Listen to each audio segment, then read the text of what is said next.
आपल्या सर्वांसाठी या काळातले भगवान म्हणून आपण ज्यांना वाटतं आचार्य विद्यासागरजींच्या चरणी नमस्कार करतो. माझे मार्गदर्शक आणि या जैन समाजाच्या अल्पसंख्यक विषयक वाटचालीतील मार्गदर्शक आणि प्रेरणास्थान असे आचार्य चंद्रप्रभू सागर सतत संघ यांना मी नमस्कार करतो. आचार्यश्रेणी बऱ्याच गोष्टी आपल्याला सांगितलेल्या की काही फारसा त्या विषयावर पुनरावृत्ती करणार नाही. भारत सरकारनं जैन समाजाला ज्या दिवशी अल्पसंख्याकाचा दर्जा दिला 27 जानेवारी 2014, त्याच्या आधी बाळ पाटीलसारख्या आपल्या समाजातल्या धुरंधरांनी आणि जैन समाजातल्या सर्वच मान्यवरांनी अनेक वर्ष प्रयत्नांची पराकाष्ठा केली आणि त्या 20-25 वर्ष चाललेल्या लढ्याचं फलित म्हणून आपल्याला त्या दिवशी तो दर्जा मिळाला. तर मिळालेला तर श्रेय घ्यायला अनेक जण पुढं असतात. त्या युद्धामध्ये किती जणांनी आहुती दिली त्याला सोयीस्करपणे लोक विसरतात.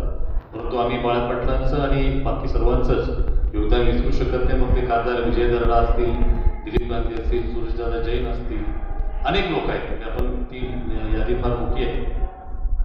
परंतु या सर्वांना मी ज्यावेळी भेटलं झाल्यानंतर विचारले की आता पुढं काय, म्हणजे पुढं काय आम्ही द्यायचं काम केलं, पुढचं काय आम्ही विचार केलेला नाही. तर पुढं नेमकं काय करायचं हा एक आपल्या समाजातला एक गॅप तयार झाला त्या ठिकाणी. आपण लढा लढल्यानंतर जिंकल्यावर पुढं काय करायचंय याबद्दलचा कोणी विचार केलेला नव्हता. केंद्रातल्या त्यावेळेच्या मंत्र्यांनी त्यावेळेच्या अधिकाऱ्यांनी आपल्या सगळ्यांना आम्हाला वेगवेगळ्या पद्धतीने डिवचून बघितलं. जैन समाजाला काय गरज आहे, हा सगळ्यात श्रीमंत समाज आहे वगैरे वगैरे सगळे नेहमी आम्ही ऐकत आलो होते. त्या ठिकाणी सुद्धा ऐकलं. परंतु त्यांनीच आम्हाला मार्गदर्शन केलं आणि एकच गट त्यांनी मला सांगितली. मी म्हटलं आम्हाला पैसे किती मिळणार सांगा. ते म्हणजे तुम्हाला काय गरज आहे पैशाची, तुम्ही सगळे हायेस्ट टॅक्स पेअर आहे, हायेस्ट दानदाता आहे. तरी पण मी त्यांनी बऱ्याच मोठ्या छोट्या प्रश्न विचारला. शेवट मी चिकाडी सोडल्या नाही.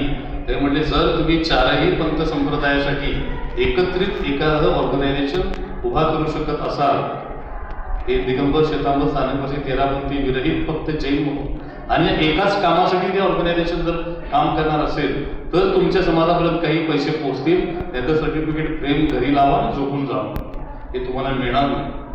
हे त्यांनी एक प्रकारे आपल्याला आव्हान दिलं की तुम्ही संघटित नसल्यामुळं मुस्लिम समाजाचं नेटवर्क आहे म्हणून त्यांना पैसे मिळतात. आपली नेटवर्कमध्ये कमतरता आहे, त्यामुळे तुम्हाला हा लाभ मिळण्यासाठी परिश्रम करावे लागतात. त्यानंतरच्या 15 दिवसामध्ये 3 दिवस आमच्या बैठका झाल्या दिल्लीमध्ये. 2 जॉईंट सेक्रेटरी त्यांनी मला जोडून दिले होते की कशा पद्धतीनं हे ऑर्गनायझेशन बनलं पाहिजे आणि यामध्ये पंथभेद असता कामा नये. फक्त जैन ही आमची एकच ओळख असली पाहिजे. ही बेसिक अट त्यांनी घातली तरच तुमचं काम पुढे जाणार. आणि त्या 3 दिवसातल्या ब्रेनस्टॉर्मिंग सेशन्स नंतर 18 तासाच्या आमच्या बैठका झाल्या आणि बरोबर 15 दिवसात 14 फेब्रुवारी 2014ला पुण्यामध्ये आपण या अखिल भारतीय महासंघाची स्थापना केली. त्याच्या उद्घाटनाला राष्ट्रीय आयोगाचे त्यावेळेचे अध्यक्ष जस्टिस सिद्दीकी आले होते. त्या आदल्या दिवशी कोल्हापुरात मोठी सभा झाली. आपल्या समाजाचे 3000 लोक होते. बऱ्याच गोष्टी समोर आल्या की जैन समाजामध्ये नेमकी काय गरज आहे. त्यांना आम्ही हातकणंगले आणि शिरोळ तालुक्यात आणून फिरवलं होतं की हा आमचा जैन समाज आहे, तो शेतीमध्ये मजुरी करतो. त्यांना ते आश्चर्य वाटलं की त्यांचा जो समोर होता की या समाजाला पैशाची गरजच नाही, तो समोर मी त्यांना प्रत्यक्ष दाखवून फोडून काढला. की त्यांना 800-900 वर्ष जुनी मंदिरं दाखवली की हे आमचं हेरिटेज आहे. ह्याच्या सुरक्षेसाठी आम्हाला या सगळ्या व्यवस्था पाहिजे. हे आमचे साधू संत आहेत, हा आमचा समाज आहे. आणि या सगळ्या गोष्टीतून एक गोष्टी घडत गेल्या आणि या गेल्या 10-12 वर्षाच्या वाटचालीत त्यांनी देशभर ते नेटवर्क उभा केलं. महाराजांनी त्यांची पीडा व्यक्त केली की आपल्या समाजामध्ये काही चांगलं करत असताना कोणी 4 लोक अशी असतात ते वेगवेगळ्या पद्धतीने त्याला फाटे फोडायचा प्रयत्न करतायत. माझ्या राष्ट्रीय कार्यकारिणीमध्ये आम्ही सगळे ठरवत नाही की हा दिगंबर आहे का श्वेतांबर आहे, पण जे कामामध्ये पुढं आहेत त्या समाजामध्ये ऍक्टिव्ह आहेत ती नॅचरली ती माणसं पुढे येतात. 70% पदाधिकारी दिगंबर समाजाचे आहेत. आता कोल्हापुरात महाराजांना माहिती आहे मी श्वेतांबर आहे म्हणून. नॉर्थ मधल्या उत्तर प्रदेश, दिल्ली, बिहार, झारखंड, पंजाब, हरियाणा तिथल्या कोणालाही माहित नाही मी दिगंबर आहे का श्वेतांबर आहे. मला दिगंबर समजतात, श्वेतांबर समजतात. काही श्वेतांबर मला दिगंबर समजतात. त्या आम्ही तसा भेद कधी ठेवलाच नाही. कारण भगवान महावीरांनी आपल्याला जो पंथ शिकवलेला जो धर्म दिलेला आहे, कोणतं बरोबर कोणतं नाही ठरवलेलं मी काय त्या पात्रतेचा नाहीये. पण जे ज्या परंपरा आहेत त्या धार्मिक परंपरा धार्मिक विषयापुरतं आपल्या आहेत असू देत, काहीच हरकत नाही. पण त्याच्या बाहेर आपण जैन म्हणून जर संघटित राहिलो नाही तर येणाऱ्या काळामध्ये आपलं राहणं मुश्किल होईल अशी परिस्थिती आपल्या समोर आहे. गोव्यामध्ये आपल्या संतांना विहार करताना झालेल्या अडचणी, कोकणामध्ये झालेल्या प्रत्येक वेळी मी जाऊन गेलेलो आहे. तिथं आम्ही दिगंबर श्वेतंबर हा विषय आमच्यामुळे कधीच आला नाही, कारण मी ज्या शाळेतून शिकलो माझ्या बरोबरच्या विद्यार्थी जेवढे जैन समाजाचे विद्यार्थी होते सगळे दिगंबर समाजाचे होते. आपल्या लक्ष्मीसेन मठाजवळ माझी शाळा होती, तेव्हा सगळे मित्रपरिवारच तो होता. आमचं जडणघडण तशी झालेली आहे, त्यामुळे हा भेद कधी आलाच नाही. या 10-12 वर्षामध्ये स्कॉलरशिप आम्ही देशभर प्रचार केला 750 शाखांच्या माध्यमातून. 900 कोटी रुपये आपल्याला मिळाले जैन समाजाच्या विद्यार्थ्यांना या गेल्या 12 वर्षामध्ये स्कॉलरशिप मिळाली. ज्यावेळी माझ्यावर टीका व्हायला लागली महामंडळ झाल्यानंतर, त्यावेळी मी ते बायफर्केशन काढलं तर 86% विद्यार्थी हे दिगंबर समाजाचे. 86%. आता काल आम्ही 20 नोव्हेंबरला परदेशी जाणाऱ्या विद्यार्थ्यांची स्कॉलरशिप मंजूर केली. 4 विद्यार्थ्यांना मंजूर केला, कोटा तेवढाच आहे आपला. त्या 4 मधले 3 विद्यार्थी दिगंबर समाजाचे. 4 वेटिंग मध्ये आहेत. ते वेटिंग मध्ये असलेल्या 4 पैकी पण 3 दिगंबर समाजाचे. आता शिक्षणामध्ये दिगंबर समाजाची मुलं पुढे आहेत, ऍक्टिव्ह आहेत. नॅचरली त्यांच्या वाटायचे असं असणार, त्यामध्ये कोणीच वाईट वाटायचं कारण नाही. त्यामध्ये आपण हे का ते विचार करायची गरजच नाहीये. काही लोक जाणीवपूर्वक अशा प्रकारचा भेद करायचा प्रयत्न करतायत. जेवढ्याही आपल्या जेतोमधून आम्ही युपीएससीला विद्यार्थी निवडले त्यामध्ये प्रमाण काय आहे, 90% जास्त विद्यार्थी दिगंबर समाजाचे आहेत. तर ते प्रयत्न करतात, मेहनत करतात. आमचे विद्यार्थी श्वेतंबर समाजाच्या दुकानात जातील, व्यापार करतील, शिक्षणामध्ये काही पुढे जात नाही. त्यात त्यांचं ते उद्दिष्टच नाही. मी कलेक्टर व्हावं, अधिकारी व्हावं, याला खूप मोठी तपश्चर्या लागते. दिगंबर समाजाच्या विद्यार्थ्यांच्या मध्ये ती आवड आहे, ती करण्याची तयारी आहे, म्हणून ते विद्यार्थी पुढे जातात. आम्हाला जिथं जातो आम्हाला ते अधिकारी भेटतात, ते काही विचारत नाही तुम्ही दिगंबर का श्वेतंबर. समाजात आणारा माणूस कर काम, ती वृत्ती तयार होते, कारण संघटनेमार्फत त्या विद्यार्थ्यांना तिथपर्यंत जायची संधी मिळाली. आता हे महामंडळ तयार करताना एक दिवसात घडत नाही, अनेक दिवस चालू होतं. एप्रिलमध्ये एकनाथ शिंदे मुख्यमंत्री असताना कोल्हापूरमध्ये बैठक झाली. रात्री 12:15 ते 2:30 रात्री 2.25 तास त्यांना मी सगळं समजून सांगितलं की काय आमच्या समाजाची नेमकी गरज आहे. ते मी आणि उद्योगमंत्री उदय सामंत हे आपलं काम कुणी केलं तर उदय सामंतनी केलं आणि एकनाथ शिंदेनी केलं. ते जैन होते का? नाही, परंतु त्यांना जैन समाजाची ताकद माहिती आहे, जैन समाजाबद्दल त्यांना आस्था आहे. एखाद्या जैनानं सांगितलं असेल मी काय त्या खोलात जात नाही, मला त्या खोलात राजकीय हेतून बोलायचं नाही, पण त्यांनी मात्र आग्रहानं आपलं काम केलं. आणि ज्यावेळी हे मी सगळं सांगितलं आणि त्यांनी घोषणा करताना मला विचारलं, तू 3 वर्ष वेळ देणार आहेस का? तर तू ज्या पद्धतीने हे मांडलेलं आहे, माझ्याकडे जैन समाजाचे भरपूर लोक आहेत, मला पैसे देतील 5-10 कोटी रुपये आणि पद घेतील, तिथे येऊन पैसे खातील किंवा राजकारण करतील. तुला जे पाहिजे आहे ते घडणार नाही. ते तुला घडवायचं असेल तर याचा पाया मजबूत झाला पाहिजे पहिल्या 3 वर्षात. ती जबाबदारी तुझी जर असेल वेळ द्यायची तर मी ही घोषणा करतो. त्यांनी मला अट घातली. आता आम्हाला तर काय आनंद झाला ते मिळालं तर त्यांना वाटलं की हा वेळ देणार नाही तर मग काम होणार नाही. मग त्यांनी अट घालून मला दिली. मग त्यावेळी आमचं काय ठरलं होतं की अध्यक्ष श्वेतांबर समाज झाला तर उपाध्यक्ष दिगंबर समाजाचा करा आणि 3 नंबरमध्ये एक स्थानकवासी, एक 13पंथी, एक गुजराती, हे प्रत्येक समाजाचं प्रतिनिधित्व तिथं आलं पाहिजे. मग तो राजकारणामध्ये काय असतं, त्या प्रत्येक पक्षाला कोटा आहे, त्यामुळे उपाध्यक्षपद राष्ट्रवादीच्या कोट्यात केलं. तेव्हा त्यांनी कुठला माणूस द्यायचा हे ठरवण्याचा अधिकार मुख्यमंत्र्यांकडे राहिला नाही, पण त्यांनी त्या नाटांचं नाव दिलं. मग आम्हाला भांडवलं लागलं की ते म्हणजे नाही आता इथं होऊ दे तुमचं मग करू. मग 2 नावं द्यायचा प्रश्न आला. त्यांनी जी काही नावं दिली दक्षिण भारत सभेकडे, त्यांचं रावसाहेब पाटलांचं नाव सिलेक्ट झालं आणि संभाजीनगरमधून पाटणीचं दिगंबर समाजाचे 2 प्रतिनिधी आले त्यामध्ये. त्यामुळे हे बदलत राहणाऱ्या गोष्टी आहेत, परंतु महामंडळ ही आपल्यासाठी कायमची व्यवस्था आहे. आज अध्यक्ष मी आहे, उद्या आणि कुणी होईल, परंतु हे जे झालं हे भारताच्या इतिहासातलं गेल्या 100 वर्षातला पहिला हा क्रांतिकारी निर्णय. आणि या देशामध्ये अशा प्रकारचा निर्णय घेणारा महाराष्ट्र हे पहिलं राज्य आहे.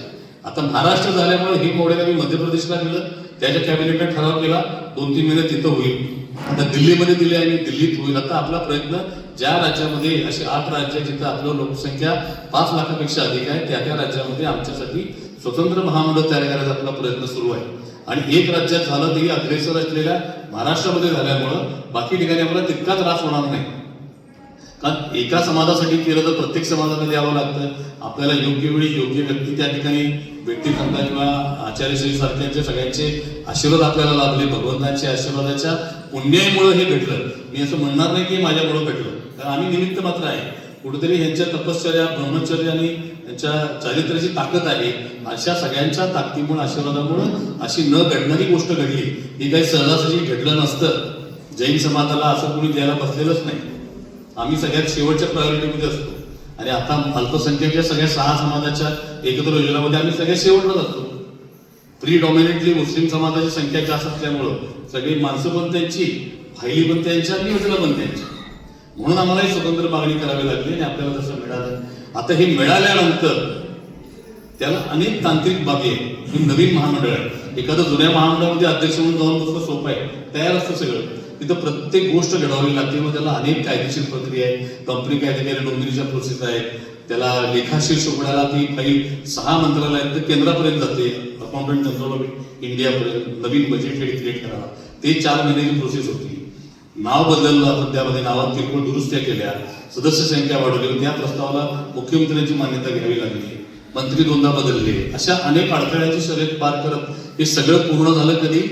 गेल्या महिन्यात. मग आम्ही परवणी मागणीला दिलं अर्ज ह्या अधिवेशनामध्ये, कारण त्याला पहिल्यांदा ज्यावेळी होतं त्यावेळी विधानसभेची मंजुरी लागते. आता इथं पुढे विधानसभेला जायची गरज नाही, आपल्याला रुटीनमध्ये होणार, कॅबिनेटमध्ये होईल. पण पहिल्यांदा हे घडताना नवीन महामंडळ असल्यामुळे विधानसभेत ते द्यावं लागतं. आम्ही 15 कोटी 40 लाखाची मागणी केली. आचार्यश्रींच्या आशीर्वादानं म्हणा, सगळ्यांच्या आशीर्वादानं 15 कोटीच्या 15 कोटी मंजूर केले. आदल्या दिवशी 3 दिवस नागपूरला जाऊन बसलो त्यासाठी. आदल्या दिवशी मला मंत्री म्हटले, ललितभाई तुमचं मागणी योग्य आहे, पण यावेळी ते अतिवृष्टी कष्टाच्या एवढ्या मागण्या आलेल्या कोरोना मागण्यामध्ये यावेळी आपली मागणी मंजूर होणार नाही, आपण पुढच्या वेळी करून घेऊ, तोपर्यंत आपण कसं तरी चालवू. ते नाही म्हटले. पण त्यांनी काय वाईट हेतून म्हटले नाही, ती वस्तुस्थिती होती ती म्हणत नाही आम्हाला परत मुख्यमंत्र्यांकडे जावं लागलं. काय म्हटलं, ही कुठल्याही वेळी मला या बजेटमध्ये व्हायलाच पाहिजे. मला वाटलं काय थोडं काटछाट करून 5-1 कोटी देतील, सुरुवात तरी होती आमची. पण त्यांनी 15 कोटीच्या 15 कोटी मंजूर केली. तेव्हा आपल्याला आता 10 कोटी व्याज अनुदान देण्यामुळं 100 कोटीपर्यंत कर्ज देण्याचा आपल्याला अधिकार मार्ग मोकळा झाला. 5 कोटी हे मार्ग आहे. मार्चच्या बजेटमध्ये आपल्याला अजून 25-30 कोटी होतील. केंद्रात 25 कोटी रुपये द्यायचे त्यांनी आपल्याला आश्वासन दिलेलं आहे. त्याला कागदपत्राची प्रोसेस आपली सुरू आहे. आता ह्या सगळ्या योजना करत असताना समाजाच्या लोकांच्या पर्यंत पोहोचण्याचा ज्या समाजाचा शेवटचा घटक आहे त्याच्यासाठी बनवलेली आहे. त्यामुळं यात कोणी काही वेगळं मानायचं कारणच नाही. ज्याला गरज आहे त्यालाच ते मिळालं पाहिजे अशा पद्धतीची त्याची रचना असणार आहे. आणि मॅक्झिमम सगळ्या गोष्टी त्या ऑनलाईन पद्धतीने करण्याचा आपला प्रयत्न आहे. फक्त आपण सगळ्यांनी, समाजातल्या प्रमुख लोकांनी, समाजातल्या गरजू लोकांच्यापर्यंत या गोष्टी पोहोचवणं, त्यांना त्या प्रवाहात आणून त्यांचे प्रोसेस पूर्ण करून घेणं, ही जबाबदारी आपल्याला पार पाडावी लागणार आहे. तशी यंत्रणा उभारण्याचं काम आपलं चालू आहे. कारण ती योजना केली, आम्ही मुंबईत बसलो 5 जण म्हणजे काय ते काम होणार नाही. त्यामुळे कुणीतरी आपल्याला ती यंत्रणा उभी करावी लागेल जिल्ह्यावर. आणि तसं आपल्याला केलं तर या योजना समाजापर्यंत पोहोचणार आहे. हे वर्षभर झालं महामंडळ होऊन, जरी फंड आता मंजूर झाला असला तरी गुरुदेव आम्ही शांत बसलो नाही. मी 18 जिल्ह्यांच्या आढावा बैठका घेतल्या. त्या जिल्ह्यातून जिल्हाधिकारी सगळे अधिकारी त्या बैठकीला उपस्थित असतात आणि दुसऱ्या योजनांमधून जेवढे पैसे द्यायला होता येतील ते त्या ठिकाणी मी द्यायला हवे. त्यामध्ये आतापर्यंत जवळपास 34 कोटी रुपये आपल्या समाजाला बाकीच्या योजनांमधून दिले गेल्या वर्षभरात. लातूरमधलं 80 मुलींचं हॉस्टेल आपल्या दिगंबर समाजाच्या संस्थेला चालवलं गेला, ठराव करून घेतला. जिथं जिथं आपल्याला ज्या गोष्टी करणं शक्य आहे त्या गडचिरोलीमध्ये आपलं मंदिर नाही, मंदिराला प्लॉट द्यायची ऑर्डर द्यायला हवी. त्या मिळालेला आता मंत्र्याचा दर्जा दिलाय, एक्झिक्युटिव्ह अधिकार दिलेले आहेत, त्याचा उपयोग समाजासाठी व्हावा या हेतूनच मी काम करतोय. त्या हेतून जेवढं काही करता येईल, हे कर्ज आम्हाला मिळालं का नाही याहीपेक्षा खूप जास्तीचं काम आपण त्या माध्यमातून केलेलं आहे. या 2-3 महिन्यात आचारसंहिता जानेवारीपर्यंतचा काळ आपला असाच जाईल. फेब्रुवारीपासून आपलं काम सुरू होईल आणि या फेब्रुवारी-मार्चमध्ये राहिलेले 18 जिल्हे आपल्याला पूर्ण करायचे आहेत आणि मार्चपर्यंत पूर्ण महाराष्ट्र कव्हर झालं पाहिजे. हे पहिले प्रायोगिक अवस्थेतले 2-3 महिने जरी आपले थोडेफार हळू झाले तरी एप्रिलपासून आपलं काम फुल स्पीडमध्ये चालू होईल. आणि समाजाच्या कुठल्याही व्यापार उद्योग करणाऱ्या युवकाला कोणालाही पैसे नाहीत म्हणून मी धंदा करू शकत नाही असं होणार नाही. शिक्षणासाठी कुणाचं काम अडणार नाही एवढा प्रयत्न नक्की करू. आपल्या सर्वांचं सहकार्य त्यामध्ये मला मिळेल असा विश्वास आहे. आपल्याला असे आचार्य लाभले, मला हे आचार्य आवडायचं कारण काय, आम्हाला तर सगळेच आचार्य आपल्याला पूज्य असतात, पण समाजामध्ये धार्मिक आपल्या प्रक्रिया किंवा ह्या सगळ्या परंपरा त्याही पुढे जाऊन समाजाचा उत्कर्ष कसा होईल, तर त्यासाठी विद्यार्थ्यांना चांगलं शिक्षण कसं मिळेल, सगळ्यांचं आरोग्याची काळजी कसं जाईल UPSC सारख्या शिक्षणासाठी आपल्या मुलांना आचार्यश्री ज्या पद्धतीने मेहनत घेत आहेत ते फार कमी बघायला मिळतं. त्यामुळे प्रवाहाच्या वेगळं जाऊन काम करणारे असे आचार्यश्री आपल्याला लाभले हे आपलं भाग्य आहे. म्हणून आम्ही नेहमी यांच्याकडे येत असतो. यांचा सल्ला, मार्गदर्शन हे आशीर्वाद तिने आम्हाला एकत्र मिळतो एका ठिकाणी आलं तर. आणि या पुढच्या काळामध्ये सुद्धा आमची वाटचाल करत असताना या समाजाची आपल्या एकता कशी राहील हे पंथ परंपरा ह्या आपल्या आतल्या आत ह्याच्यासाठी आहे. आपण सगळ्यांनी भगवान महावीरांचे अनुयायी म्हणून एकत्र राहणं ही काळाची गरज आहे. नाहीतर आपल्याला येणाऱ्या काळामध्ये संतांचा विहार करणंही अवघड होईल आणि आपल्याला जगणंही अवघड होईल. अशा पद्धतीच्या सामाजिक विषम परिस्थिती तयार होताना आपण बघतोय. तेव्हा अशा स्थितीमध्ये आपण एकत्र राहणं तर आपली ताकद खूप मोठी आहे. ही संख्या जरी कमी असली तरी आपली ताकद खूप आहे. याचा वापर समाजातल्या सर्वांसाठी करण्यासाठी या महामंडळाचा वापर करण्याची आम्हाला शक्ती आपण दिलेली आहे. ते चांगल्या पद्धतीनं वापर करायला बुद्धी सुद्धा आम्हाला आपण शेती तशी द्यावी अशी विनंती मी आचार्यश्रींच्या चरणी करतो. आपण सर्वांनी मला सत्कार केला, सन्मान केला, याबद्दल मनापासून धन्यवाद देत थांबतो. जय हिंद. वास्तविक सत्यता काय आहे याची वास्तविक भूमिका आपण सगळ्यांनी समजावून घेतली पाहिजे. आणि आपल्या जैन समाजाला असं अल्पसंख्याक जैन समाजाला असं महामंडळ व्हावं ह्याच्यासाठी माझ्या अंदाजाने गेले 15-16 वर्ष रात्रंदिवस काही लोक प्रयत्न करत आहेत. त्याच्यात पहिल्या दिवसापासूनच्या आजच्या दिवसापर्यंत अग्रेसर भूमिका असणारी ललितजी गांधी. आणि त्यामुळं सरकारला सुद्धा असं वाटलं की अल्पसंख्याक आपण तयार केल्यानंतर, हे महामंडळ तयार केल्यानंतर आपण पहिलं महामंडळाचं अध्यक्षपद त्यांना द्यावं. याचं कारण की पहिल्या कागदापासून शेवटच्या सहीपर्यंत त्या व्यक्तीला सगळी माहिती आहे, त्याच्यातनं काय खटाटोप झाली ते. आणि त्यामुळं जे कष्टातून निर्माण झालेलं असतं त्याची सुरक्षितता भविष्यात चांगली व्हावी अशा भावनेतून हे केलं असतील असं मला वाटते. त्यामुळं जग काय म्हणते याच्याशी चंद्रपूर सागर मोठा संबंध ठेवत नाही. चंद्रपूर सागर महाराज जे सत्य तेच बोलतात आणि सत्य तेच मांडतात. त्यामुळं चुकीचं आहे त्याला चुकीचंच म्हणणार आणि बरोबर आहे त्याला आम्ही बरोबरच म्हणणार. कारण भूमिका नवीन मध्ये यदा कदाचित ललितबाईंच्या सारखी योग्यता अनेकांच्यात आहे, कुणाच्यात काय नाकारता येत नाही. कारण जैन धर्म सांगितले प्रत्येक व्यक्तीमध्ये भगवान बनण्याची क्षमता, परंतु प्रत्येक गोष्ट त्यांना माहिती आहे, प्रत्येक अधिकाऱ्यांच्या नाड्या त्यांना माहिती आहे, राजकीय भूमिकेतल्या सगळ्या व्यक्तींशी त्यांचा संपर्क आहे. आणि याला एकदा मान्यता व्यवस्थित मिळाली की याचा उपयोग किती चांगल्या पद्धतीनं सगळं करता येईल याचा विश्वास त्या लोकांचा त्यांच्यावर आहे आणि त्यामुळे त्यांनी केले. बाकी आमच्यासारख्या सगळ्या साधू संतांचा पण विश्वास त्यांच्यावर आहे. कारण किमान माझ्याशी आणि मला जेवढे त्यांच्या बातम्या दिसतात बघतात या सगळ्या गोष्टीमध्ये आम्हाला कधी त्यांच्या मनामध्ये दिगंबर आणि श्वेतांबर हा भेद आहे असं कधी लक्षात आलं नाही. ते स्वतः श्वेतांबर आहेत तरी सुद्धा दिगंबर समाजाबद्दल साधू संतांच्या बद्दल त्यांच्या मनामध्ये फार आस्था आहे. आत्ताचे महामंडळाचे अध्यक्ष झाल्यापासून त्यांचा व्यापही तेवढा वाढला सगळ्याला. त्यामुळे कधी माझी त्यांची चर्चा झाली तर त्यांनी ह्या भागात येण्यासाठी जेवढा वेळ लागतो तेवढाच वेळ नंतर आल्यानंतर 1-2 दिवसातून मला भेटून ते नक्की झालं. पण त्याच्यापूर्वी जेव्हा जेव्हा प्रसंग असे आले, ते बदलगिरीचा प्रसंग आला 2015ला, तर मी देशभूषणच्या माध्यमातून एकदा सूचना अशी केली तर माझ्या अंदाजानं 2.5-3 तासात फक्त कोल्हापुरातनं बद्रगिरीला यायला जेवढा वेळ लागतोय तेवढ्या वेळेत ती तिथं आणते.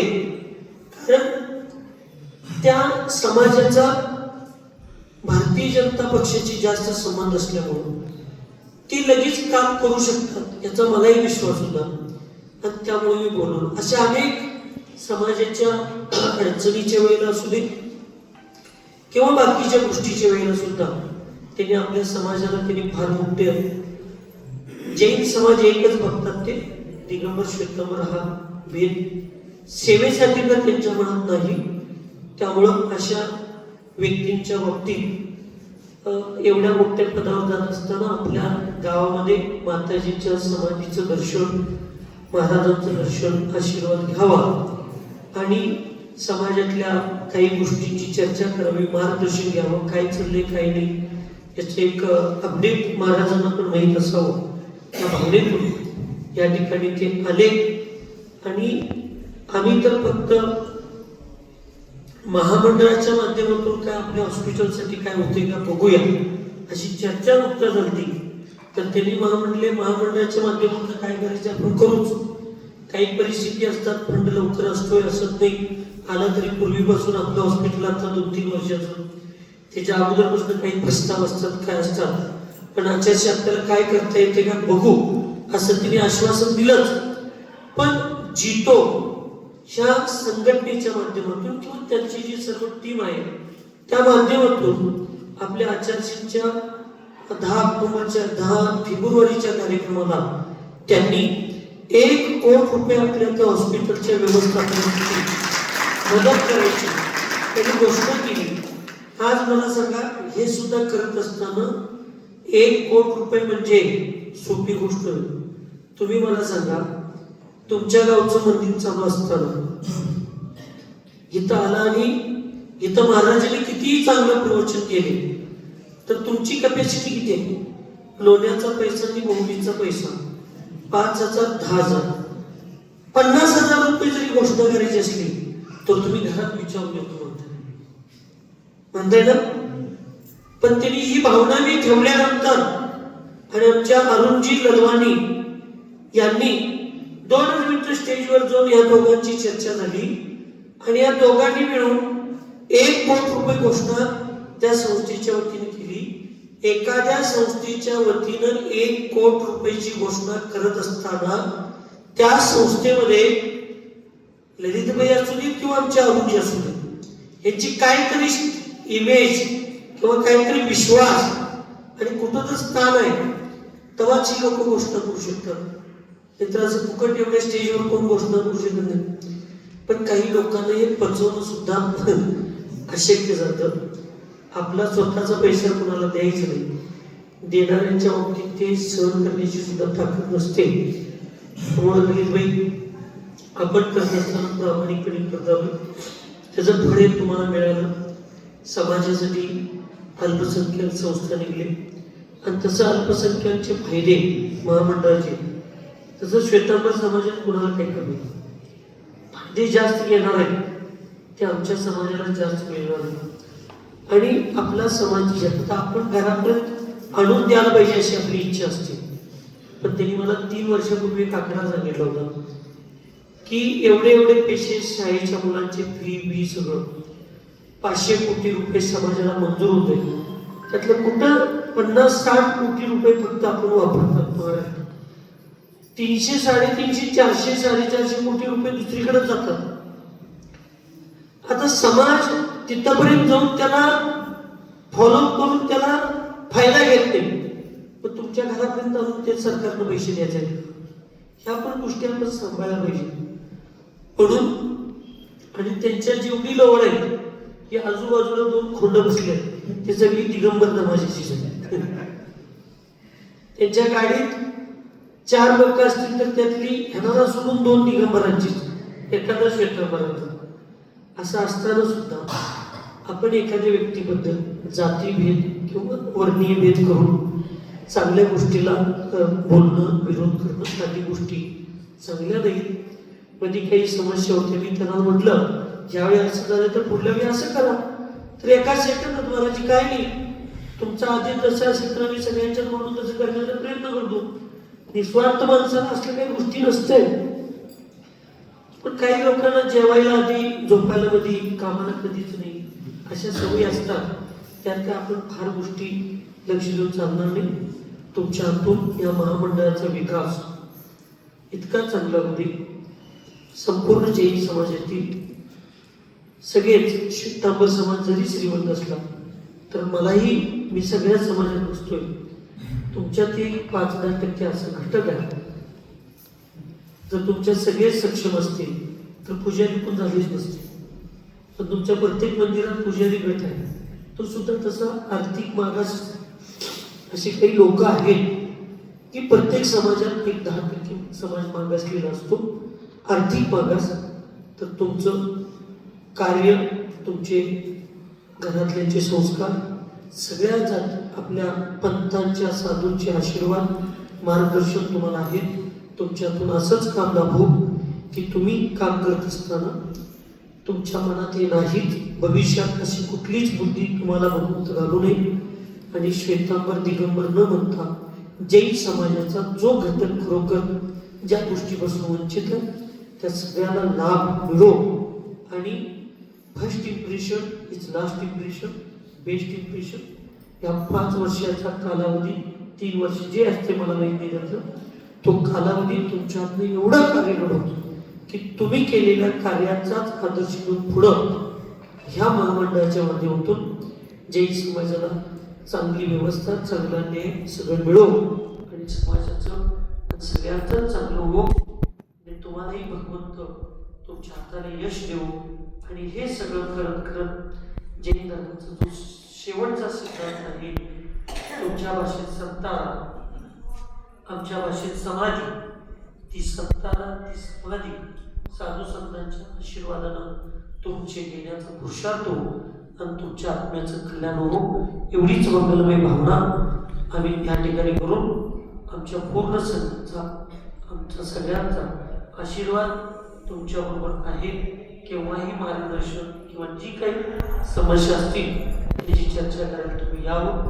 आणि तो तुम्हाला आमचा हक्काचा माणूस म्हणून आम्ही ललितबाईंना जसं म्हणतोय तसं आमच्या हक्काचे महाराज म्हणून तुम्ही आमच्या जगात काही यावं अशी भावना करून या ठिकाणी थांबतो. सुखी रहे सब जीव जगत में, कोई कभी न घबरावे, पैर पाप अभिमान छोड़ जाए, नित्य नए मंगल गावे. ओम नमः सबको क्षमा सब श्री. या ठिकाणी आदरणीय ललितबाईंचा सर्व, या ठिकाणी ट्रस्टीचे अध्यक्ष आदरणीय उल्लेकर गुरुजी आणि बाहुबली इसरांना या दोघांनी मिळून आदरणीय ललितबाईंचा सन्मान या ठिकाणी करायचा आहे. आदरणीय ललित